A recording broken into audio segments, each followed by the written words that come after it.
Halo, shalom Bapak Ibu hamba Tuhan, pejabat Gereja Bethel Indonesia dimanapun Anda berada, hamba Tuhan yang luar biasa pastinya. Terima kasih loh, di sela-sela kesibukan Bapak Ibu semua masih berkenan untuk mau menyimak obrolan kita. Tapi jangan lupa, kalau ngobrol kita ngeteh dulu. Ya, kita ngeteh dulu ya. Anda juga boleh menyiapkan teh Anda. Tehnya kan banyak macam ya, ada teh mentol rasa mint, ada strawberry atau apa ya. Tapi tetap kalau kita bicara mengenai teh, kita bicara mengenai teologi yang tentunya tidak akan keluar dari speknya Gereja Bethel Indonesia. Kalau Anda menyimak episode yang pertama, ada banyak sekali statement-statement yang powerful dan luar biasa. Masih bersama Pak Petrus Legowo dan juga Pak Paulus Supit dan Pak Bun Mintat. Nah, Bapak Ibu sekalian terkasih, kita masih membahas mengenai butir pertama dari pengakuan iman GBI. Tapi sekarang saya mau tahu pengalaman-pengalaman yang benar-benar real. Karena mengajarkan Alkitab itu kan tidak mudah. Kalau Pak Petrus, beliau memang mengajar, seorang pengajar. Ngajar di mana, Pak? Ya, ada beberapa STT sih. Ya, pernah juga dulu di STTRM. Pak Paulus, kemudian juga di STT Karisma Bandung. Di STT Paulus. Kemudian juga di Universitas Pancasila, di STT Agapes, dan terakhir di STT Bethel. Itu bukan beberapa, itu banyak. Kan beberapa lebih dari 2. Oh iya, nominal. Betul. Nah, bagaimana Pak mengenai pengalaman dalam mengajar? Tapi saya mau tanya ke Pak, bukan Pak Petrus. Tadi katanya harus disebar. Saya mau ke Pak Paulus dulu. Kan seperti Pemerataan ke Pak Paulus. Pak Paulus mengajar Alkitab, pengajaran yang lebih praktis. Itu seperti apa yang relevan dengan keadaan sekarang? Kalau menurut Pak Paulus, supaya butir pertama ini benar-benar bisa terrealisasi gitu. Kalau istilah Tukul kan back to the laptop, selalu back to the Bible aja. Semua harus dasarnya firman, kembali kepada firman. Jadi kalau itu tidak ada firmannya, ya jangan kita sampaikan atau kita merasa bahwa ini sesuatu yang bisa dibagi ke jemaat. Kalau tidak ada firmannya, tidak back to the Bible, jangan coba-coba kita ajarkan sesuatu yang di luar kebenaran. Bagaimana kalau misalnya seseorang merasa bahwa saya dikasih hikmat nih sama Roh Kudus? Pasti ada firmannya. Apa yang pernah nggak mengalami sesuatu dalam ketika dapat sesuatu, lalu kemudian bagaimana untuk bisa mensinkronis supaya sebelum disampaikan? Cari firmannya. Kalau saya sederhana, cari firmannya. Selama nggak ada firmannya, ya saya nggak berani. Jangan disampaikan. Jangan disampaikan, saya nggak berani. Karena semua harus back to the Bible. Harus back to the Bible. Back to the Bible. Pak Bun Mintat, pengakuan iman di butir pertama ini juga apakah bisa diaplikasikan ke dalam pembinaan anak-anak kita di zaman sekarang? Ya harus bisa, karena firman Tuhan kan dasar kehidupan kita. Dia adalah sumber hikmat. Firman Allah adalah hikmat. Injil Kristus adalah hikmat dan kuasa Allah. Gitu. Jadi kalau firman Tuhan itu kalau dia menjadi mental kita dan isi hati kita, dia akan memberikan pencerahan, gitu, insight. Dia akan beri pencerahan, dia akan beri kemampuan, dia akan beri kita mental yang baru, visi yang baru. Itu hikmah Allah itu. Apa yang Pak Bu Mintat lakukan sih untuk bisa mengaplikasikan itu? Ya, kita harus, kalau saya dalam membina jemaat, saya harus dari kayak orang sekolah kan, kalau belum bisa abjad saya jangan diajarin mengarang. Kuasai dulu, abjad dulu ABC. Angka 0 sampai 9. Baru diajari berhitung. Nah, banyak orang kan belum lulus ini sudah ajari berhitung, bingung dia. Ngomong aja belum bisa, sudah bikin karangan, kan nggak bisa. Ya kan, ada step-stepnya gitu. Nah, kenapa penting mengajarkan kebenaran? Karena Tuhan sudah mengatakan umatku binasa karena kurang pengetahuan. Kalau kita kurang pengetahuan, kita nggak punya iman. Karena iman datang dari firman itu adalah pengetahuan Tuhan. Gitu. Itu sebabnya di pengakuan iman GBI butir pertama, Perjanjian Lama dan Perjanjian Baru itu adalah firman Allah. Firman Allah. Karena yang disampaikan Pak Bima tadi itu juga terjadi di zaman Yosua kan. Bagaimana ada generasinya sama sekali nggak kenal Tuhan. ketika Joshua mati kan ada generasi yang sama sekali yang tidak mengenal akan Tuhan. Nah, jangan sampai kita di zaman sekarang anak-anak kita juga nggak mengenal Tuhan. Betul nggak Pak Petrus? Ya, sehingga mengalami lost generation gitu ya. Iya. Kehilangan generasi ya. Makanya Iya. itu sebenarnya memang perlu didik, apalagi sebagai seorang juga kita harus memang mendidik kebenaran firman Tuhan itu. Tadi dikatakan bahwa jadikanlah Alkitab way of life gitu, sehingga membentuk karakter mereka menjadi karakter ilahi, sehingga jalan hidupnya itu sesuai dengan jalan yang sudah memang dibentuk oleh karakter Kristus dalam kehidupannya. Dan itu saya pikir memang harus diajarkan berulang seperti kata kitab Ulang pasal 6 ayat 6 sampai 7 kan, ajarkan lu berulang. Iya. Kalau dalam bahasa sederhananya, kalau pemahaman sederhana ya, mungkin kalau secara lebih dalam teologi saya itu pasti lebih dalam, kalau sederhana jangan pernah bosan untuk mengajarkan gitu, sehingga mereka tuh karakternya terbentuk menjadi karakter ilahi. Yaitu Ulangan 6 pasal 6 sampai 9 ada 4 harus tuh. Haruslah. Di jalan, di tidur, dipasang di palang pintu dan lain sebagainya. Kalau bagi saya itu sederhananya jangan pernah bosan untuk ngajarin, mendidik mereka gitu. Nah, kalau kamu nggak pernah bosan, kadang-kadang kita suka kepentok nih sama generasi yang sekarang instantly, generasi yang pokoknya serba mau praktis. Ada tantangan tersendiri Pak Petrus? Atau Pak Petrus termasuk generasi yang sekarang juga Masih muda kok. Kalau tantangan sih, kalau mengajar sih pasti ada. Apa? Ya. Ceritain dong Pak. Iya, kalau supaya tantangan bisa jadi referensi buat hamba Tuhan yang lain. Iya, tapi walaupun ya artinya setiap mengajar pasti ada tantangan kan. Maka di situ dibutuhkan salah satu buah roh, yaitu kesabaran. Mendidik mereka dengan penuh kesabaran, dengan tulus, dengan pimpinan Roh Allah, sehingga satu saat mereka akhirnya bisa terbentuk karakternya. Memang awal-awalnya, mohon maaf kalau bahasa sekarang agak ngeyel gitu, rempong juga lah begitu namanya sekarang kan.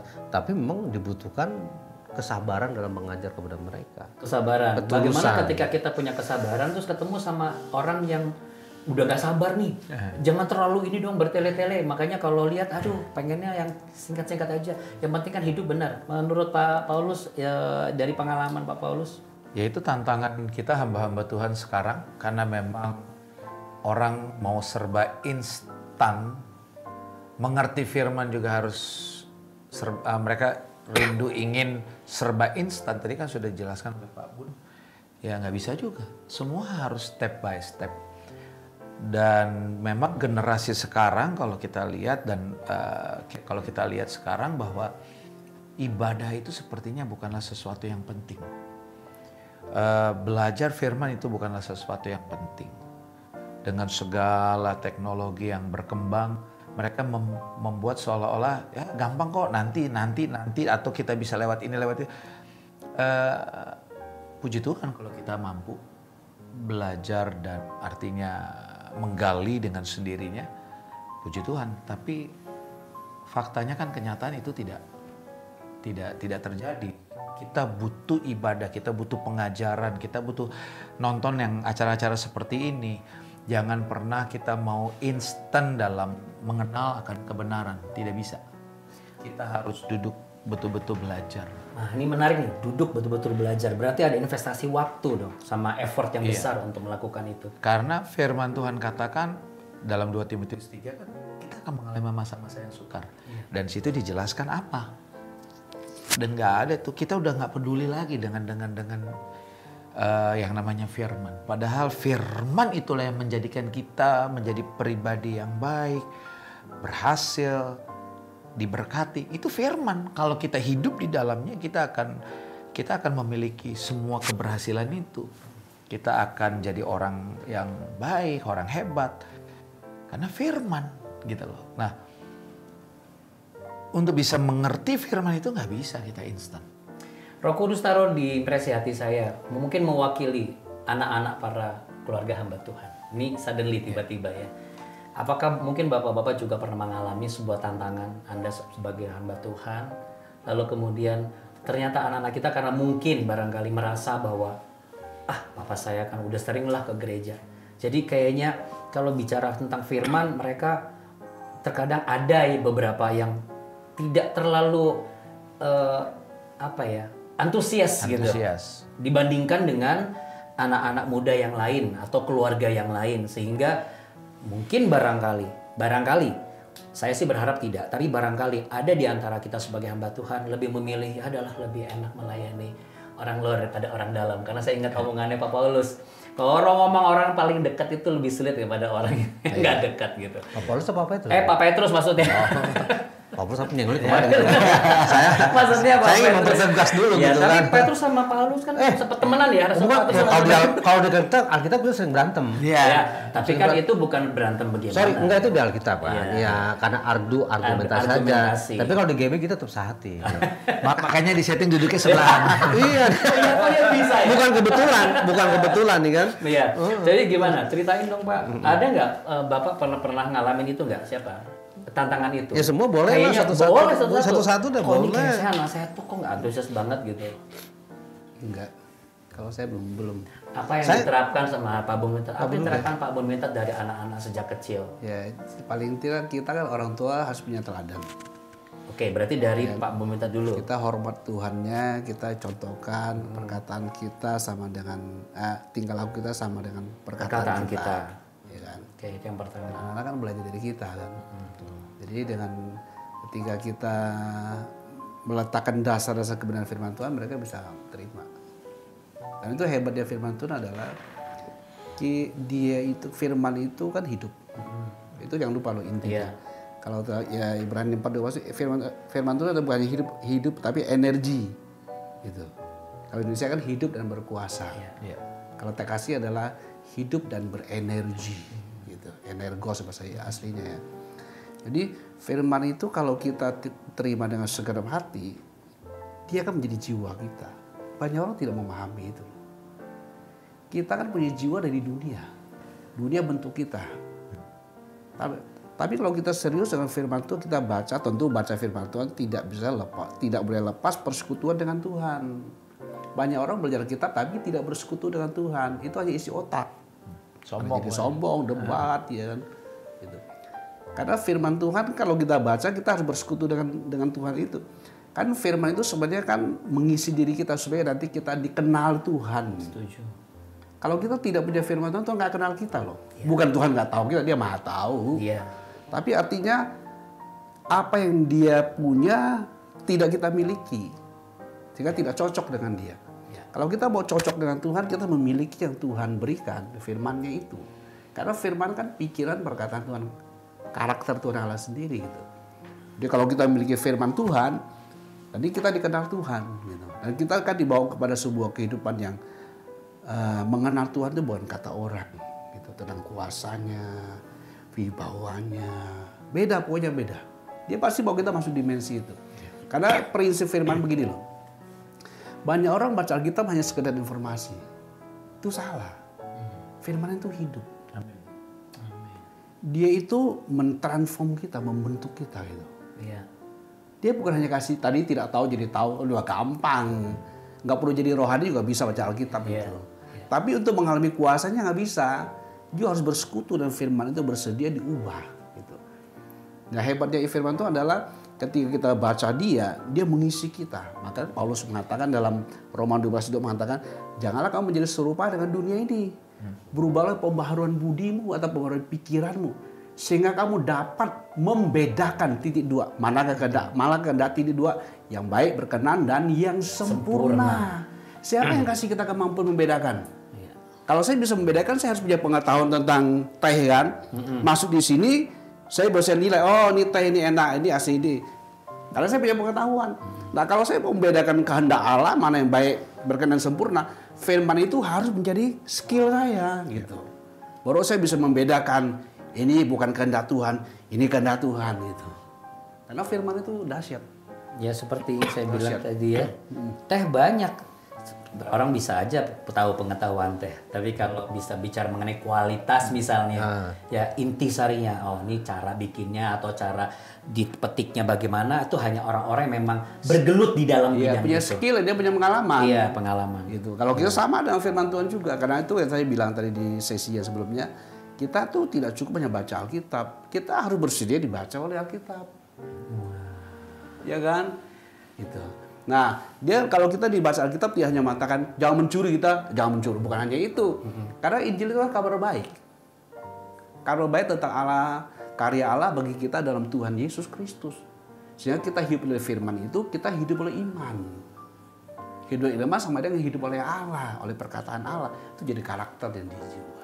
Jadi kalau karakter itu ada di dalam setiap diri hamba-hamba Tuhan, dalam tanda kutip gembala yang memiliki keluarga, saya rasa anak-anak juga bisa melihat gambaran ini ya. Dan bukan dia itu, setan tahu.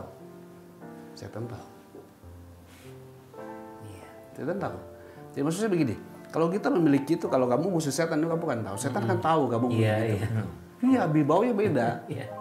Beda. Karena yang firman itu kalau sudah menjadi karakter kita, karakter itu menjadi jiwa kita. Pola pikir kita itu Beda. bukan hanya sesuai dengan firman Tuhan, tapi firman Tuhan itu pola pikir kita.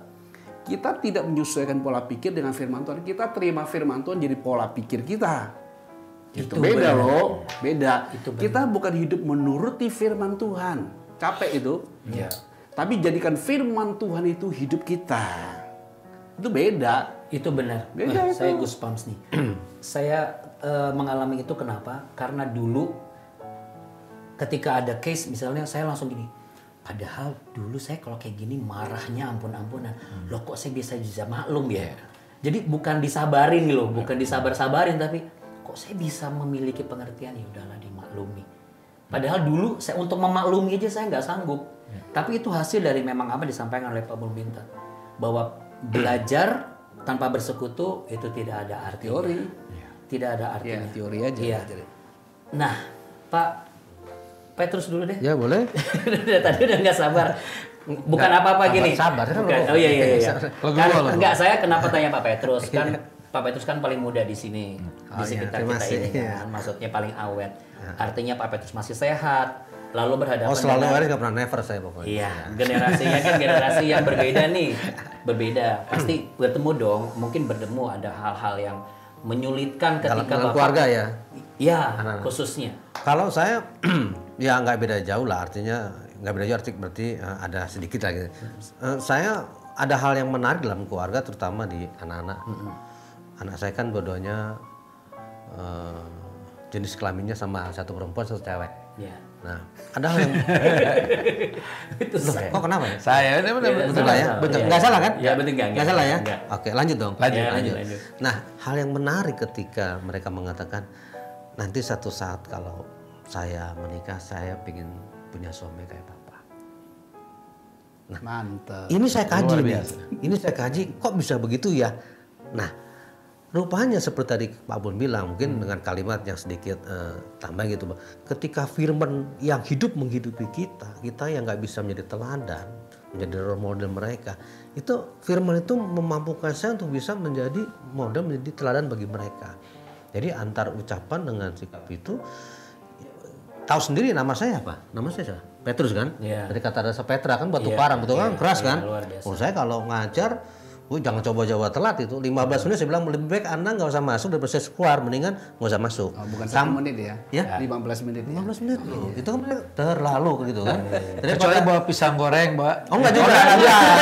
Kalau saya enggak ada sopan, Pak. Kecuali dolar mungkin. Enggak. Kalau yang mahasiswa begitu saya pasti tahu persis itu.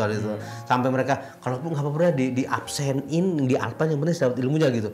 Nah, artinya bahwa sekeras-kerasnya saya kan tetap legowo. Artinya saya nggak bisa itu tanpa firman yang hidup itu menghidupi saya untuk memampukan seperti itu.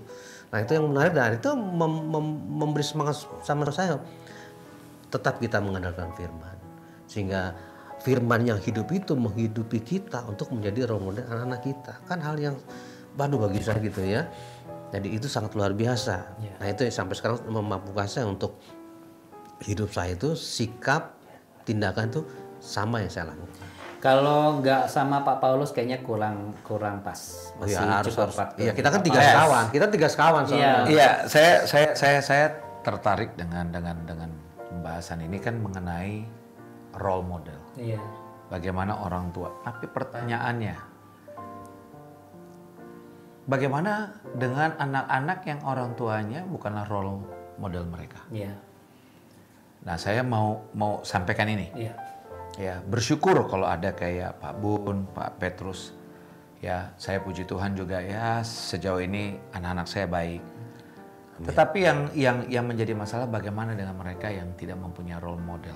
Orang tua mereka bukanlah role model. Nah, jawaban saya adalah mereka harus berusaha untuk mengenal kebenaran itu.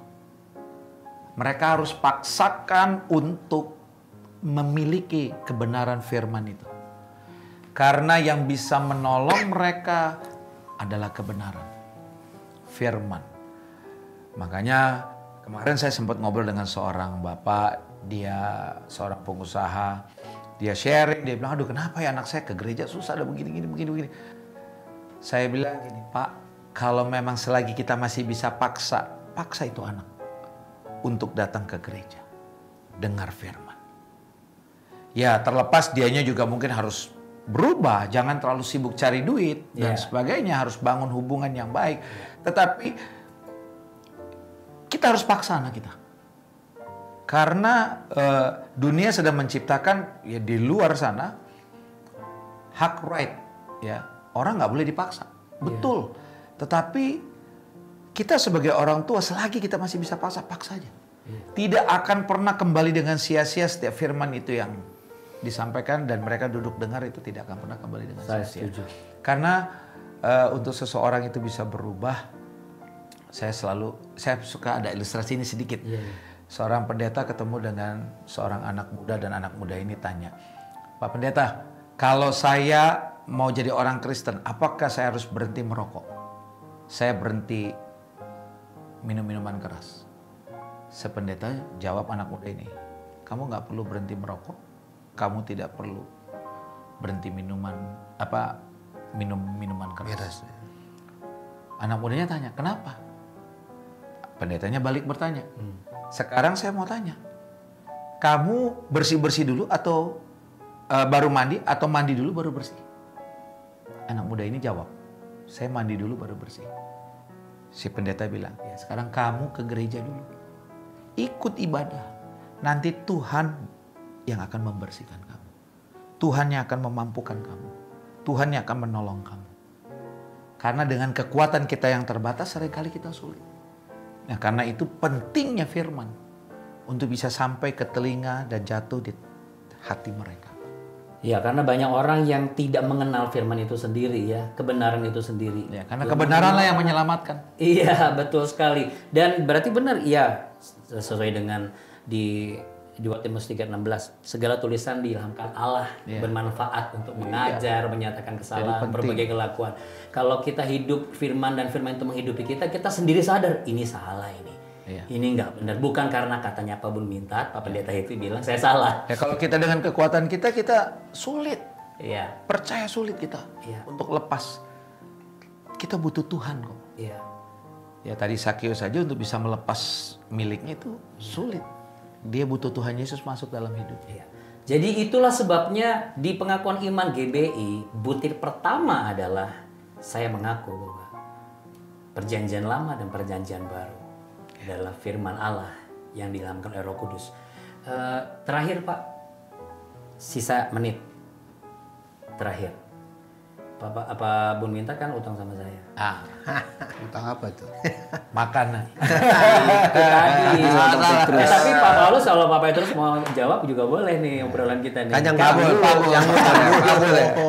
yang utang dulu, bereskan dulu yang utang dulu. Tidak ada maksud apapun sebenarnya. Cuma ini kan supaya mempertegas aja gitu. Bercanda Pak Bu, dan marah. Kalau misalnya ada teman saya juga yang mengatakan, bolehlah teman kan semua teman ya, gitu mau mewakili juga gitu supaya kita bisa sepakat lah sehati gitu. Pengakuan iman rasuli, pengakuan iman GBI kalau menurut yang bersangkutan adalah ya rasuli lah, ya ini yang lebih asli. GBI kan cuma ngambil dari rasuli. Pendapat Pak Bun bagaimana? Ya, itu pendapat yang keliru sebenarnya ya. Rasuli kan ambil dari Alkitab. Ya kan. GBI juga ambil dari Alkitab. Jadi tidak ada produk dari siapa-siapa, itu produk Tuhan. Amin. Kalau Bapak gereja hanya merumuskan, kita juga merumuskan. Cuma di pengakuan GBI lebih rinci ke hal hidup praktis tentang karunia roh dan seterusnya. Kalau di pengakuan iman rasuli ya lebih simple, lebih simple gitu, tidak dijelaskan gitu. Poinnya hanya poin-poinnya aja. Itu dari Alkitab, tidak ada seorang pun berhak mengklaim dia lebih duluan atau ini. Jadi tergantung dari sudut pandangnya ya. Kalau lihat dari sejarahnya mungkin memang betul ya dari kurun waktunya dari ya kan. Ya, tapi kan itu kan sekali Itu lagi kan duluan daripada yang ini. tapi kan bukan produk, kalau bukan produknya si A si B kan itu dari Alkitab. Tidak seorang pun menghak-patenkan. Iya. Walaupun disebut pengakuan rasuli, kan disimpulkan dari Alkitab kan. Kebenaran ya, firman. Tuh tanya sama Rasul Petrus, dia pengakuannya itu enggak? Iya. Ya, itu kan disimpulkan dari Paulus ini dikumpulkan kan. Kumpulkan. Gitu. Cuma perumus pada awalnya memberi nama pengakuan rasuli gitu. Jadi kalau misalnya kita sebagai hamba Tuhan, apalagi sebagai gembala di Gereja Bethel Indonesia, ya sahabatku, kita harus bangga dengan apa yang menjadi payung kita yang pastinya. Iya. Dan memang sudah semestinya, sudah sejatinya kita mengajarkan apa yang sudah dirumuskan oleh para tim teolog dari GBI, bahwa pengakuan iman GBI ini adalah sebuah pengakuan yang memang mencakup keseluruhan dan lebih Berasal dari Alkitab. dan itu semua tetap berdasarkan dari Alkitab, bukan bagaimana. Nah, jadi semoga pembicaraan kita pada hari ini ya dengan pengalaman-pengalaman dan juga ilustrasi bisa memberikan sebuah kegerakan hati buat Bapak Ibu semua. Mulai dari misalnya selama ini mungkin pengakuan iman GBI belum menjadi salah satu bagian di tata ibadah, bolehlah sebulan sekali ya, itu konklusi kita. Dan kita harus kembali menegaskan terutama buat anak-anak kita. Walau dunia bilang, aduh jangan dipaksa nanti sakit hati, kita memaksakan untuk masuk ke dalam kebenaran dan mengenal kebenaran. Ya betul ya Pak Paulus ya. Sedikit keras harus, karena Bapak kalau mengasihi anak dia menghajar anaknya gitu. Anak yang kukasih kutegur dan kuhajar. Kuhajar iya kan. Kalau enggak Daud nggak mungkin mau juga nulis. Saya pernah baca di gini. Jikalau aku tertindas itu baik bagiku karena aku supaya aku tidak menyimpang. Jadi jangan ragu. Ya, jangan ragu untuk meletakkan sebuah ketegasan, apalagi untuk buat jemaat dan para pengerja kita. Kan kita rindu bahwa Gereja Bethel Indonesia dimanapun adalah gereja yang benar-benar memenangkan banyak jiwa dan menuntaskan amanat agung bersama-sama. Yes. Ini sudah satu butir, ini sudah selesai. Sebelum saya tutup, monggo silakan dari Pak Petrus dulu, dan dari Pak Paulus dulu. Apa yang ingin Pak Paulus sampaikan mungkin juga buat jemaat juga boleh secara khusus atau umum, silakan. Ya, jadikanlah firman itu pedoman dan pegangan hidup kita. Kalau memang kita mau hidup baik, menang dalam seluruh aspek kehidupan kita, jadikan firman itu pegangan hidup kita. Haleluya. Pak Bun Minta? Ya. Firman Tuhan itu adalah kebenaran mutlak. Jadi kita harus berpegang teguh dan Dia akan menghakimi semua pendapat, semua mimpi, ide, pengajaran. Jadi kita harus strict dengan kebenaran firman Tuhan kita miliki, berpegang teguh atasnya. Sebab itu adalah kehendak dan pikiran Tuhan itu sendiri. Wow. Dan Pak Petrus? Ya, milikilah firman Tuhan di dalam kehidupan saudara-saudara sekalian. Maka firman itu akan menghidupi hidup saudara. Amin. Ya, puji Tuhan. Kita beli tepuk tangan dulu dong sama-sama ya. Dari tadi kita lupa kalau ngobrol kan ngeteh dulu kan. Iya, kita boleh. Hampir habis ya. Tinggal kuenya yang belum ya. Kuenya belum, nanti dong.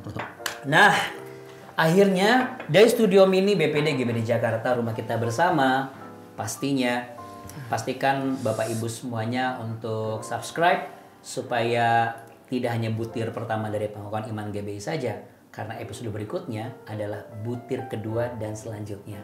Dan tentunya harapan kami kita semua menjadi hamba Tuhan yang takut akan Tuhan, hidup oleh firman Tuhan, dan memenangkan jiwa bagi kemuliaan Tuhan Yesus sampai kedatangannya kali yang kedua, menuntaskan amanat kita bersama-sama.